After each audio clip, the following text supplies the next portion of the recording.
demi nasibmu. Engkau semua harus berusaha agar diperkenan oleh Tuhan. Artinya, karena engkau semua mengaku bahwa engkau semua termasuk anggota rumah Tuhan, engkau semua harus menenangkan hati Tuhan dan memuaskannya dalam segala hal.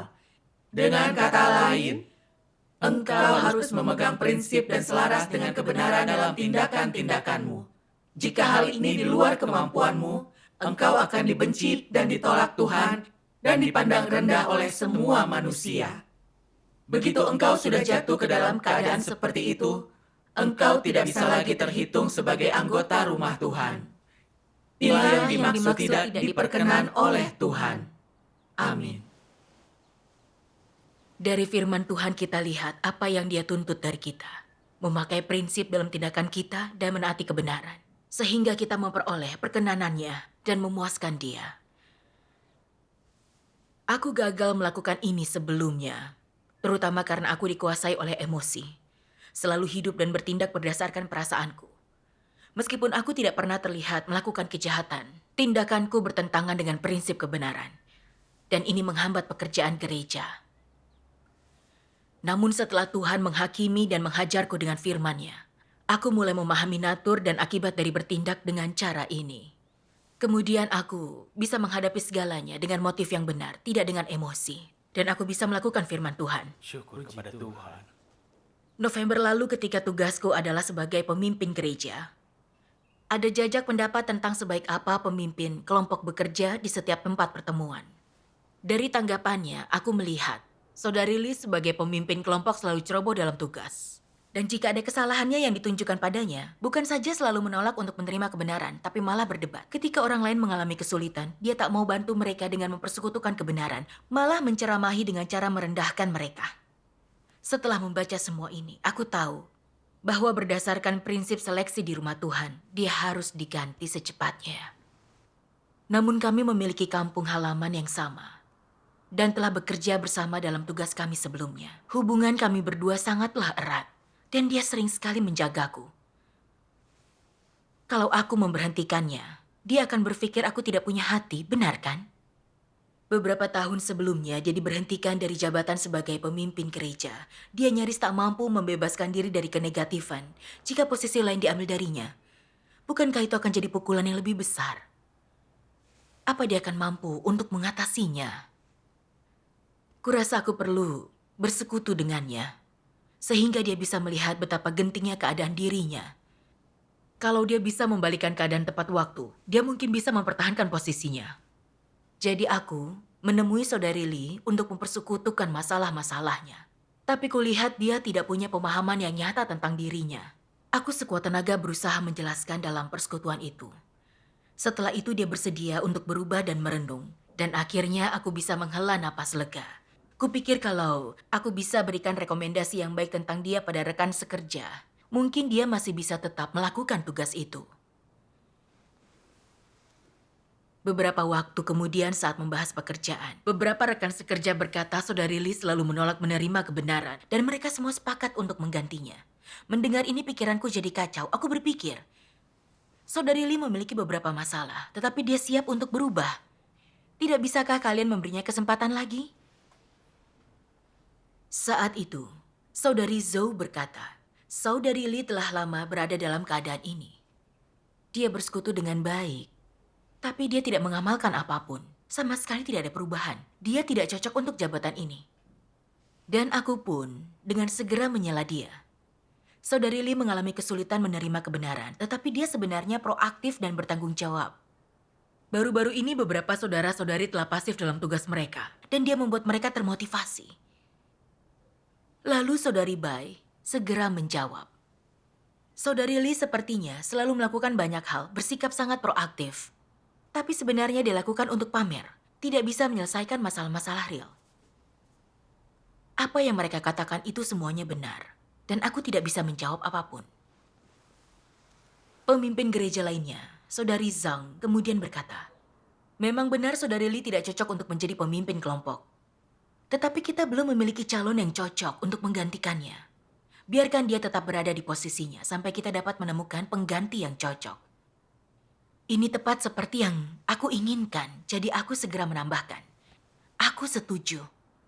Mari kita ganti dia ketika ada orang lain yang cocok. Di luar dugaanku kurang dari seminggu, Saudari Zhou mengangkat masalah ini lagi setelah kami selesai membahas pekerjaan gereja. Dia mengatakan Saudara Chen adalah pilihan yang cocok dan beberapa rekan sekerja lainnya setuju. Aku sangat terkejut mendengarnya. Jika Saudara Chen dipilih sebagai pemimpin kelompok, Saudara Li akan diberhentikan. Jadi aku mengatakan beberapa kerusakan dan kekurangan Saudara Chen dan mengatakan dia tidak cocok untuk pekerjaan itu. Semua orang kemudian mulai bimbang. Dan aku merasa sedikit gelisah, tetapi tetap tidak mencari kebenaran apapun. Pemimpinku kemudian meminta laporan tentang para pemimpin kelompok. Dan ketika sampai pada Saudari Li, aku tidak secara akurat mencerminkan penilaian saudara-saudari tentang dia.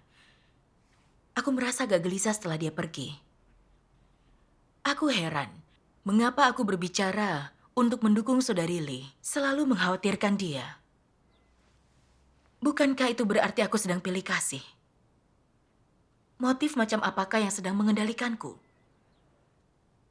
Kemudian aku membaca firman Tuhan ini. Apa yang dimaksud dengan emosionalisme? Emosionalisme adalah sebuah watak yang rusak.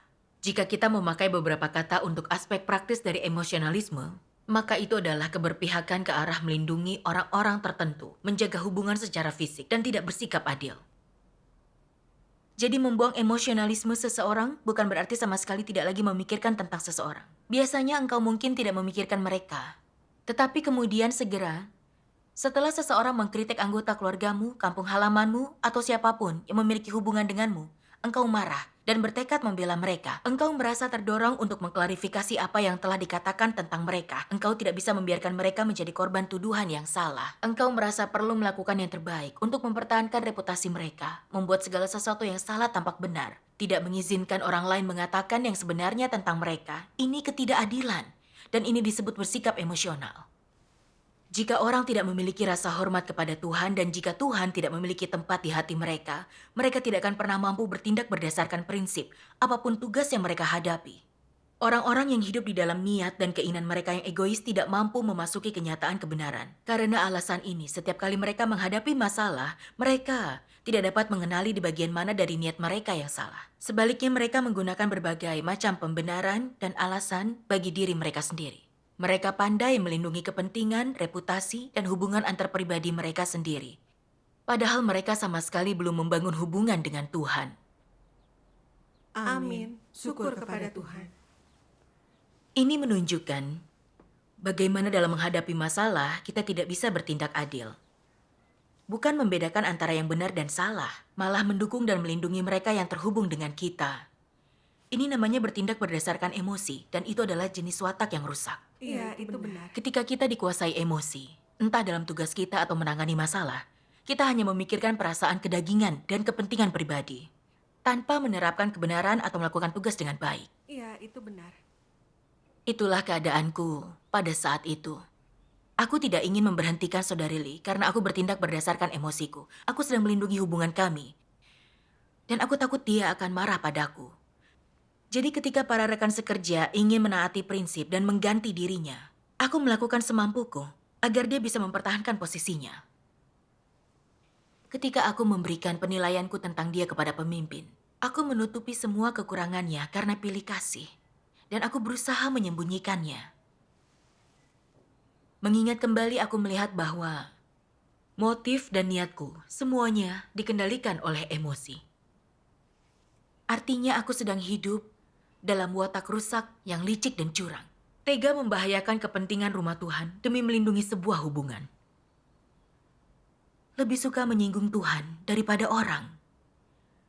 Aku sama sekali tidak memiliki rasa hormat terhadap Tuhan. Aku egois dan tercela. Aku merasa sangat bersalah tentang semua ini. Jadi aku segera menemui pemimpin untuk mengatakan yang sebenarnya. Setelah itu, aku berdoa dan berseru kepada Tuhan. Mengapa aku didorong oleh emosi, tidak bisa menerapkan kebenaran? Apakah akar dari semua masalah ini? Suatu hari dalam saat teduhku, aku membaca firman dari Tuhan ini. Terlahir di tanah yang kotor seperti itu, Manusia telah dirusak teramat parah oleh masyarakat. Dia telah dipengaruhi oleh etik feodal. Dan dia telah diajar di institusi pendidikan tinggi. Pemikiran terbelakang, moralitas rusak, pandangan licik terhadap kehidupan, filsafat kehidupan yang menjijikan, eksistensi yang sungguh tidak berharga, dan gaya hidup serta adat istiadat bejat. Semua ini telah teramat parah memasuki hati manusia dan sangat menggerogoti dan menyerang hati nuraninya. Akibatnya, manusia semakin menjauh dari Tuhan dan semakin menentangnya. Bahkan ketika mereka mendengar kebenaran, mereka yang hidup dalam kegelapan tidak berpikir untuk melaksanakannya. Mereka juga tidak ingin mencari Tuhan, bahkan jika mereka telah melihat penampakannya. Bagaimana mungkin seorang manusia yang begitu bejat memiliki kesempatan untuk diselamatkan?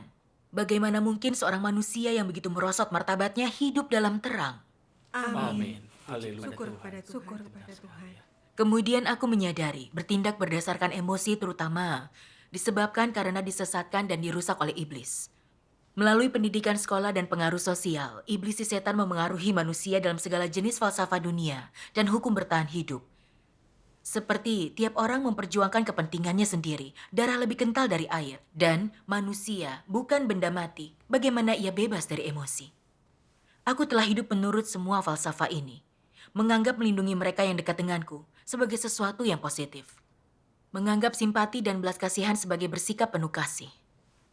Dalam hal penggantian Saudari Lee, aku terus berpikir bahwa dia selalu menjagaku. Kami berasal dari desa yang sama. Jadi ketika dia akan diberhentikan, aku pikir aku harus membantu dan membelanya. Kupikir itu tindakan yang benar. Aku tahu dia tidak serius menjalankan tugasnya sebagai pemimpin kelompok, tapi sering menceramahi dan mengendalikan mereka. Tapi jika tidak menggantinya, itu akan membahayakan saudara-saudari semuanya. Dan akan memengaruhi pekerjaan gereja. Namun aku menentang prinsip kebenaran dan mengabaikan kepentingan rumah Tuhan, berupaya keras melindunginya. Aku manfaatkan tugasku untuk menjaga hubungan kami dan menggunakan pekerjaan gereja untuk membalas kebaikannya. Aku manfaatkan kekuasaanku dan tugasku demi keuntungan pribadiku. Bagaimana orang sepertiku layak melakukan pekerjaan gereja? Sebagai seorang pemimpin, aku seharusnya memikirkan pekerjaan gereja dan kehidupan saudara-saudari dan bertindak berdasarkan prinsip kebenaran dalam tugasku. Namun aku mementingkan perasaan menyadari kebenaran, tapi tidak mengamalkannya. Itu artinya aku mengkhianati kebenaran dan prinsip, bukan? Serta menganggap enteng pekerjaan gereja. Ini bagaikan air susu dibalas dengan air tuba. Kemudian aku memahami bahwa falsafah duniawi itu adalah kekeliruan yang iblis gunakan untuk merusak dan menipu manusia. Maka berbicara dan bertindak seperti itu tidak mengandung kejujuran dan keadilan. Tidak ada prinsip kebenaran di dalamnya. Itu sama persis dengan falsafah hidup para pejabat partai komunis. Saat derajat manusia naik, derajat keluarganya pun naik. Ketika seseorang menjadi pejabat, maka kerabat mereka juga sangat diuntungkan dan hampir dapat melakukan apa saja dengan kekebalan hukum. Masyarakat yang dikendalikan oleh PKT sangat gelap dan jahat, tidak memiliki kejujuran atau keadilan. Sebagai pemimpin gereja, tidak bertindak berdasarkan prinsip, tapi hidup menurut falsafah iblis ini. Apa bedanya aku dari seorang pejabat PKT tersebut? Iya, benar seperti itu. Alasanku tidak ingin memberhentikan Saudari Lee bukanlah berasal dari kasih sejati atau ingin menolong. Aku hanya takut dia akan mengatakan aku dingin dan tidak punya hati. Dan dia tidak lagi akan memandangku dengan cara yang sama. Sebenarnya aku sama sekali tidak memikirkan kehidupannya. Tapi mengganti seseorang di rumah Tuhan dilakukan untuk mendorong sebuah perundungan diri sehingga mereka bisa bertobat. Dan itu salah satu cara Tuhan menyelamatkan dan melindungi manusia. Aku juga telah diberhentikan dari tugasku sebenarnya. Dan ketika aku belajar dari kegagalanku, gereja mengatur tugas lain yang cocok untukku. Kegagalan dan kejatuhan itulah yang mendorongku untuk merenungi diri, sehingga aku bisa memahami diriku yang sebenarnya. Aku juga lebih memahami kehendak Tuhan untuk menyelamatkan manusia. dan memahami bahwa kasih-Nya mengandung belas kasihan dan keadilan. Kasih Tuhan memiliki prinsip. Dia tidak memuaskan atau memanjakan kita. Namun kasihku untuk orang lain penuh dengan falsafah duniawi iblis. Didasarkan pada kepentingan pribadi. Itu picik dan egois. Menjijikan dan memuakkan bagi Tuhan. Iya, itu benar sekali. Jadi aku sadar. Bahaya bagi kita dan orang lain ketika kita mengandalkan perasaan. Itu penghalang terbesarku untuk mengamalkan kebenaran dan melakukan tugas dengan baik. Tanpa menerima penghakiman dan hajaran dari firman Tuhan, tanpa pertobatan sejati. Aku telah menyinggung watak Tuhan serta ditolak, dibenci, dan disingkirkan oleh Tuhan. Kemudian aku membaca bagian lain dari firman Tuhan. Jika engkau ingin memiliki hubungan yang benar dengan Tuhan, hatimu harus berpaling kepada Tuhan. Dan atas dasar inilah, engkau juga akan memiliki hubungan yang benar dengan orang lain. Jika engkau tidak memiliki hubungan yang benar dengan Tuhan, tidak peduli apapun yang engkau lakukan untuk mempertahankan hubunganmu dengan orang lain, sekeras apapun engkau bekerja, ini masih sekedar bagian dari falsafah hidup manusia saja.